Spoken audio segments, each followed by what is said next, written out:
Want to know how to fill up your about info in guru.com? Well, no worries. In this video, I'm going to show you an easy step-by-step guide on how you can do it. It's super simple and under a minute, so let's get straight to it. Now, first things first, just simply open up your guru.com website. So we have also created similar videos regarding guru.com, which is on our channel, so make sure to watch it. Since we are filling out our about info, we need to edit our profile. So right here on the bottom, you should be seeing edit profile right here. You can just simply select that. So if that doesn't show, on the top right side, you should be seeing your profile. Just simply select that and then select edit profile. And now once you select edit profile, here you should be seeing your profile popping up.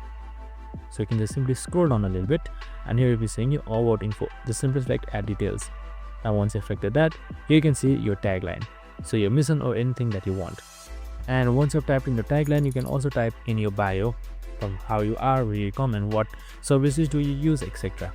And your work terms as well. Now once everything is done, just simply select save and you should be good to go. And that's it. I hope this video helped. If it did, make sure to like, subscribe and tune in with us for more of these videos. See you in the next one.